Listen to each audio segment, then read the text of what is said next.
Maya Rodriguez shuffled through the pristine corridors of the Galactic Combat Academy, dragging her duffel bag behind her like a reluctant dog on a leash. The marble floors gleamed under artificial starlight, and holographic banners displayed the Academy's motto in 17 different languages. Unfortunately, none of them were helpful for finding a bathroom.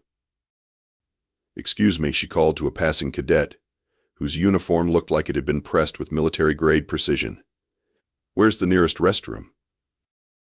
The cadet, sporting gills and what appeared to be ceremonial face tattoos, looked at her with obvious disdain. "Training Bay 7, he snorted, pointing down a corridor lined with trophy cases. "But classes start in 3 minutes, human." Maya shrugged. "When nature calls, the galaxy's most prestigious military academy can wait." She wandered into what she assumed was Training Bay 7, but instead found herself in a vast chamber filled with floating combat drones. Red warning lights blinked ominously, and a computerized voice announced, "Unauthorized personnel detected. Initiating defensive protocols." "Oh, come on," Maya muttered, looking around for an exit. "I just need to pee." 3 sleek drones descended from the ceiling, their energy weapons charging with an ominous whine. Maya, still clutching her duffel bag, took a step backward and tripped over what appeared to be a ceremonial weapon display.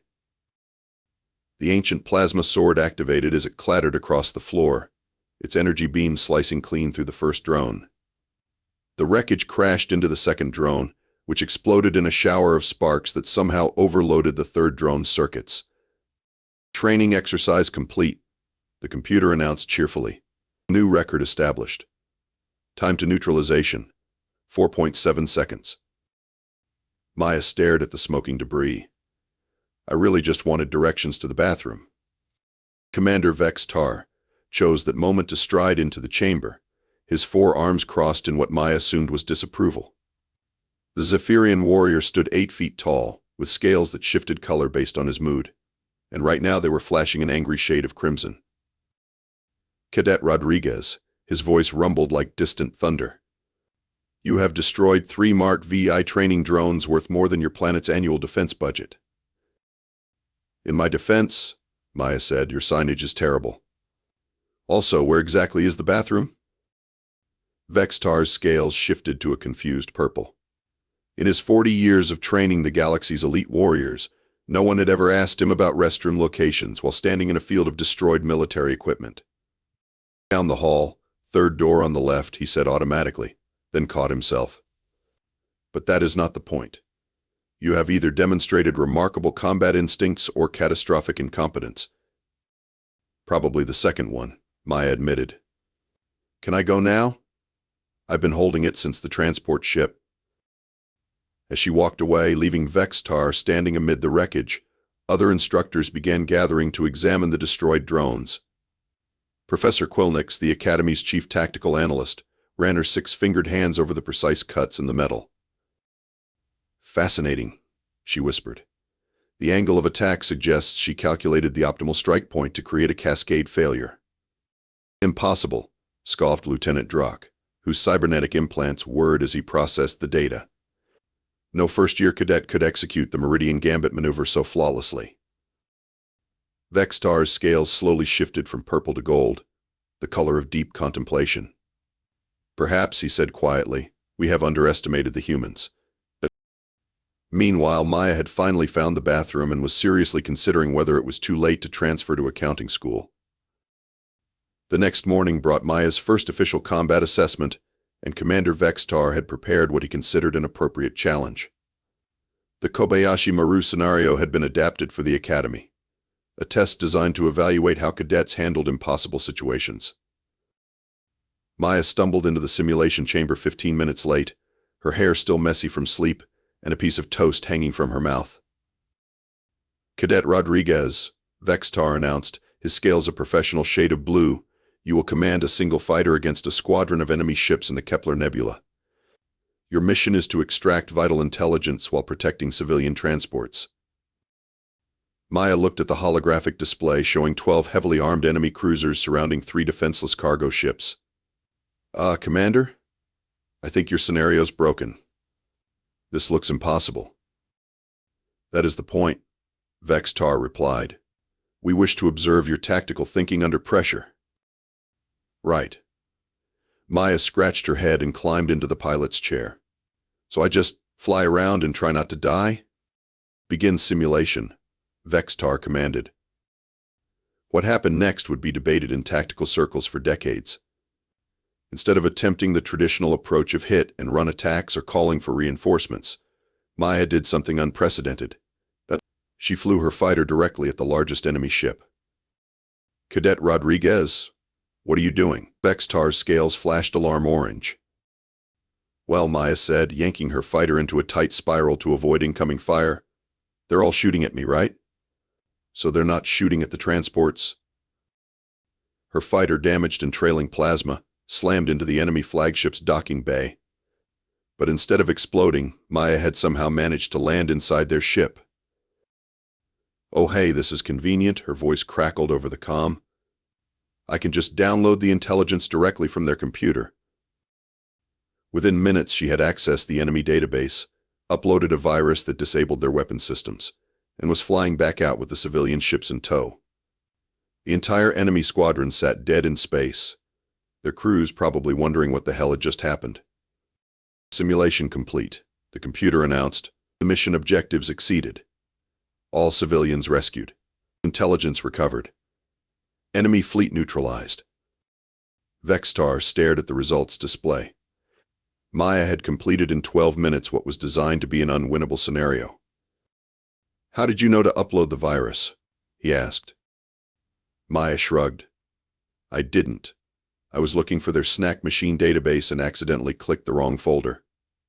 Turns out their security system really doesn't like it when you try to order nachos from the weapons control terminal. That's when Zephyr Knox decided to make his presence known. The golden boy of the academy strode into the chamber, his uniform immaculate and his confidence radiating like heat from a star. Impressive luck, Rodriguez, he said, his tone suggesting it was anything but. Though I doubt you could replicate such random success. Probably not, Maya agreed. I don't usually get that lucky with vending machines. Zephyr's perfect smile faltered. He had spent years studying the great military strategists of 17 different civilizations, and he couldn't figure out if Maya was playing mind games or genuinely clueless. Perhaps, he said carefully, we could run the simulation again? I'm curious about your tactical approach. Sure, but can we get some coffee first? I'm not really a morning person. As they reset the simulation, Professor Quilnix pulled up Maya's flight data on her tablet. The human's movements looked chaotic, almost random. But when she ran them through the Academy's tactical analysis software, patterns emerged. Maya had somehow executed a modified version of the Helix Gambit combined with elements of Andromedan shock doctrine. Remarkable, she whispered to Vextar. She's using techniques that shouldn't exist. Vextar watched Maya yawn and ask if anyone had seen her other shoe. Perhaps, he said slowly, human tactical thinking operates on principles we do not yet understand. On the second run, Maya crashed her fighter into the enemy flagship's reactor core, causing a chain reaction that destroyed the entire squadron. When asked to explain her strategy, she simply said she had been trying to find the bathroom again and gotten lost. 3 weeks later, Maya faced the Academy's legendary final examination, the Grand Tactical Simulation. Unfortunately, she also faced it with the worst hangover in human history, courtesy of a Rigelian drinking contest that had seemed like a good idea at the time. The simulation chamber hummed with activity as the Academy's top brass gathered to observe. This wasn't just any test, it was the culmination of 2 years of training, designed to challenge teams of the galaxy's finest military minds. Maya stumbled in wearing yesterday's uniform and sunglasses, carrying what appeared to be a breakfast burrito. Cadet Rodriguez, Admiral Kethvar announced, his tentacles writhing with authority. Where is your team? Maya squinted at him through her sunglasses. What team? This is a squadron-level command exercise. You were supposed to select 4 other cadets as your tactical unit. Oh, Maya took a bite of her burrito. I forgot. Can I just do it myself? I promise I'll be quick. The assembled officers exchanged glances. No one in the Academy's history had attempted the grand tactical simulation solo. The scenario involved commanding multiple ship types against an adaptive enemy AI that controlled an entire armada. Very well, the Admiral decided. Begin simulation. Maya found herself in command of 5 different starships, each requiring coordination with the others to successfully complete the mission. The objective was simple: defend the Academy's home system against an invasion fleet of 200 enemy ships. What happened next broke every record in the Academy's database. Instead of coordinating her ships in traditional formation, Maya did something that made the observing officers question their understanding of physics. She flew all 5 ships directly at the enemy fleet, engines at maximum burn, weapons firing wildly in every direction. What is her strategy? Admiral Kethvar demanded. I'm not sure she has one, Vextar replied, watching in fascination as Maya's ships carved through enemy formations like a drunken tornado. The enemy AI, programmed with the tactical knowledge of every major galactic civilization, attempted to counter Maya's assault using standard defensive patterns. But Maya's approach wasn't standard anything. Her ships moved like they were being piloted by someone who had learned to fly by crashing into things, which, coincidentally, was exactly what was happening. Target their engines, Maya muttered, apparently talking to herself. No, wait, that's their snack bar. Whatever, close enough.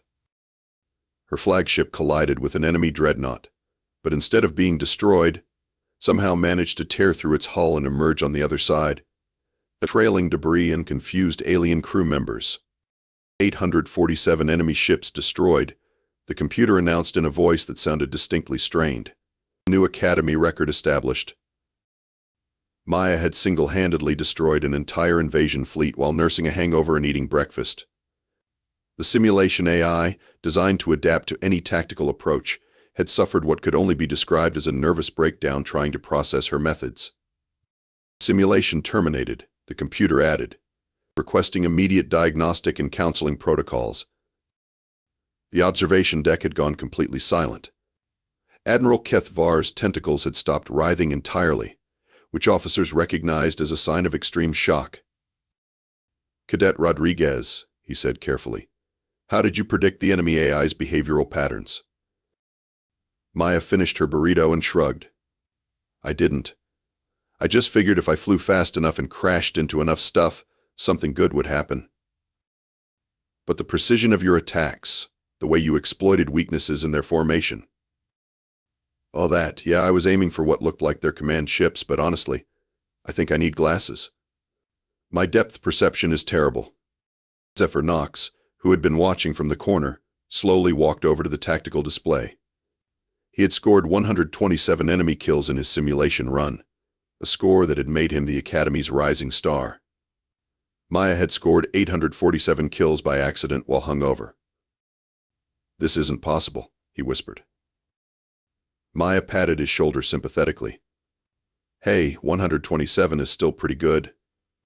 I probably just got lucky. As she walked out of the chamber, still wearing sunglasses indoors, the Academy's greatest tactical minds stood in stunned silence, trying to process what they had witnessed.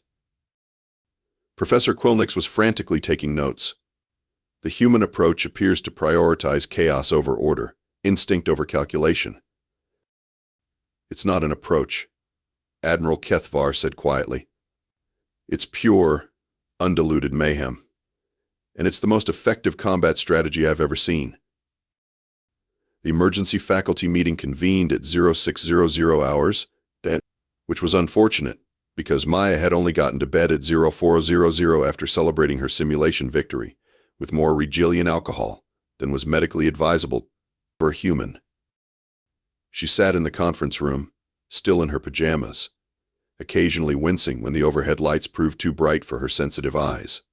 Around the table, the Academy's most distinguished instructors debated the implications of her performance. The tactical analysis is conclusive, Professor Quilnix announced, her 6 arms gesturing at holographic displays showing Maya's flight patterns. Cadet Rodriguez executed 17 different historical battle strategies simultaneously, including 3 that were supposed to be mutually exclusive. Impossible, declared General Thaxon, his crystalline form flickering with skepticism. No cadet could master such complex doctrines in just 3 weeks. Maya raised her hand. Excuse me? What's a doctrine? The room fell silent. Captain Thorne, the Academy's human liaison officer, and the only instructor who shared Maya's species, leaned forward. Maya, when you flew your ships into enemy formations, were you following the Terran Blitzkrieg protocol? The what now? When you targeted their command structures, were you implementing the Vulcarian decapitation strategy? Maya looked confused. I was just trying to hit the biggest ships because they seemed important. Admiral Kethvar's tentacles began writhing slowly. Cadet Rodriguez, have you studied any military history? Not really. I'm actually an art major. I only joined the academy because my mom said I needed to find direction in life and this place had good financial aid. The revelation hit the room like a plasma torpedo. The galaxy's most prestigious military institution had just witnessed what they believed to be revolutionary tactical genius, performed by someone who didn't even know what tactics were. Let me understand this correctly, Captain Thorne said, rubbing his temples. You've been accidentally implementing advanced combat strategies while trying to, what exactly? Get kicked out, mostly, Maya admitted. I figured if I did badly enough, they'd send me home and I could go back to art school. But every time I try to fail, everyone acts like I've done something amazing.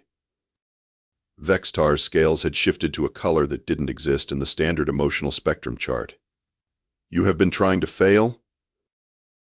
Yeah, like yesterday I was late to the simulation because I overslept, then I flew into everything because I couldn't see straight, and somehow that made me your star cadet. I don't get it. Professor Quilnix frantically pulled up more data. If she wasn't following doctrine, then how did she achieve such precise results? I took the shortest path to everything, Maya explained, as if talking to small children. If I needed to get from point A to point B, I flew straight there. If something was in my way, I went through it instead of around it. It's faster. The faculty exchanged glances that ranged from amazed to horrified. You mean, Admiral Kethvar said slowly, human combat effectiveness comes from laziness? And hangovers, apparently, Maya added helpfully. Everything looks like a target when you can't focus properly. Captain Thorne stood up and began pacing, a habit he'd developed during his own military career. This changes everything. We've been teaching complex tactical theory, centuries of strategic development, and it turns out the most effective approach is just doing whatever requires the least effort. Works for me, Maya said, then brightened. Hey, does this mean I can go home now? Because I've got this sculpture project due next semester and I really need to get started on it. General Thaxon's crystalline form flickered rapidly, his species equivalent of hyperventilation. We cannot let this information leave this room. If other civilizations discover that humans achieve tactical superiority through casual indifference, it would revolutionize warfare across the galaxy. Vextar finished, his scales now cycling through colors that suggested deep existential crisis. Maya yawned. Can someone wake me up when you figure this out? I'm really tired and this conversation is way too serious for morning time. As she put her head down on the conference table and promptly fell asleep, the Academy's leadership faced an uncomfortable truth. They had built their entire institution around complex theories that a hungover art student had just rendered obsolete by not caring enough to follow them. Maya's disciplinary hearing was interrupted by alarms that could wake the dead, which was unfortunate, because she had finally achieved the perfect nap position in the uncomfortable hearing room chair. Red alert, the Academy's defense system announced with the kind of calm that suggested impending doom. Unknown fleet approaching. All personnel to battle stations. Through the chamber's viewport, enemy ships emerged from hyperspace like angry metal hornets. The Hegemony Armada, sworn enemies of the Galactic Alliance, had chosen this moment to launch a surprise attack on the Academy. Admiral Kethvar's tentacles writhed frantically as tactical displays showed the approaching force. 80 capital ships, 300 fighters, and what appears to be a planet-killer-class dreadnought. Maya looked out the window and squinted. Huh. They're bigger than the simulation ones. This is not a simulation, Cadet Rodriguez, the Admiral said tersely. This is actual warfare. Oh, Maya paused. Does this mean my hearing is postponed? Because I was really looking forward to getting expelled. The first wave of Academy defenders launched into space, led by the graduating class's top students. Zephyr Knox commanded Alpha Squadron, his fighters arranged in perfect tactical formation as they engaged the enemy advance guard. For 3 minutes it looked like the Academy's finest might actually hold their own. Then Zephyr's squadron was completely obliterated. Alpha Squadron destroyed, came the grim report. Beta and Gamma squadrons requesting immediate backup. Maya watched the battle through the viewport while eating what appeared to be emergency rations she'd found in her pajama pocket. Your guys aren't doing very well. Our traditional tactics are proving ineffective against their superior numbers, Admiral Kethvar admitted, his skin shifting to a defeated shade of gray. Maybe you should try the lazy approach, Maya suggested around a mouthful of nutrition bar. Captain Thorne looked at her with desperate hope. Maya, would you be willing to assist in the defense? Do I have to change clothes? No time. And I can go home afterward? If there's still an academy to go home from, yes. Maya sighed and stood up, still in her fuzzy pajamas and bunny slippers. Fine. But I want it on record that I'm only doing this because the noise is giving me a headache. 5 minutes later, she was strapped into a fighter cockpit, complaining about how the seat wasn't comfortable enough for proper napping. The Academy's remaining defenders watched in amazement as she launched into the battle zone without any apparent plan or formation. Maya, you're flying directly into their main battle group, Captain Thorne radioed. That's suicide. Yeah, but it's the shortest route to make them stop shooting at the Academy, she replied. Plus, I think I left my good pillow in the dorms and I want to get this over with. What followed was less a battle and more a demonstration of why the universe hadn't prepared for human military doctrine based on chronic procrastination and mild irritation. Maya's fighter tore through enemy formations like she was late for a very important appointment. She didn't dodge incoming fire so much as ignore it, somehow flying through explosions and weapon barrages while muttering complaints about the noise. Target their engines, she told herself, then immediately forgot and instead flew directly through the bridge of a heavy cruiser. No, wait, that was their bridge. Whatever, it stopped shooting. The enemy fleet, trained in conventional warfare, had no response for an attack that appeared to follow no logical pattern whatsoever. Maya's single fighter carved through their ranks while she occasionally paused to ask if anyone knew where she could get decent coffee in space. 27 minutes later, the hegemony armada was retreating in complete disarray. Maya had single-handedly saved the Academy while wearing pajamas and complaining about being tired. Incredible, Admiral Kethvar whispered, staring at the tactical display. She's developed an entirely new form of combat doctrine. The Rodriguez Doctrine, Professor Quilnix announced, frantically taking notes. Tactical superiority achieved through strategic apathy and directed laziness. Maya's fighter limped back to the Academy, trailing smoke and somehow missing an entire wing. As she climbed out of the cockpit, she looked around at the cheering crowd of cadets and instructors. Is it over? She asked hopefully. Because I really need a nap, and also someone should probably look at this wing thing. I think I broke your spaceship. 6 months later, Maya Rodriguez stood at the podium of the Academy's graduation ceremony, wearing a dress uniform that she had somehow managed to put on backwards. The assembled dignitaries from across the galaxy watched in fascination as she received the highest military honors while looking like she'd rather be anywhere else. The Galactic Cross for Exceptional Service, Admiral Kethvar announced, placing the medal around her neck. The Order of Strategic Innovation, the Combat Excellence Award, and the newly created Medal of Accidental Heroism. Maya looked down at the collection of shiny metal hanging from her uniform. Are these worth anything? Because I've got student loans. The audience erupted in laughter, assuming this was evidence of her legendary dry humor. Maya was genuinely asking about the resale value. Her graduation speech was mercifully brief. Thanks for the medals and stuff. I still don't really know what I'm doing here. But apparently I'm good at breaking things, so that's cool, I guess. Can I go now? The thunderous applause that followed was recorded and broadcast across 17 star systems. Military analysts would study that speech for decades, searching for hidden tactical wisdom in her casual dismissal of traditional ceremony. But Maya's real legacy wasn't in her graduation speech. It was in the classroom she found herself assigned to the following semester. Advanced Procrastination Combat, read the sign outside her office, which was actually a converted supply closet, because she'd never bothered to request proper quarters. Her first class consisted of 12 honor students from various species, all eager to learn the Rodriguez doctrine from its creator. They sat at attention, notebooks ready, expecting profound military wisdom. Maya shuffled in 20 minutes late, wearing fuzzy slippers and carrying what appeared to be breakfast. Okay, combat, she began, setting her coffee down on the desk. The main thing to remember is that most problems solve themselves if you just fly directly at them. Also, always bring snacks because fighting makes you hungry. Cadet Vex Tani, a young Zephyrian whose scales flickered with confusion, raised his hand. Professor Rodriguez, could you elaborate on the theoretical framework underlying your tactical approach?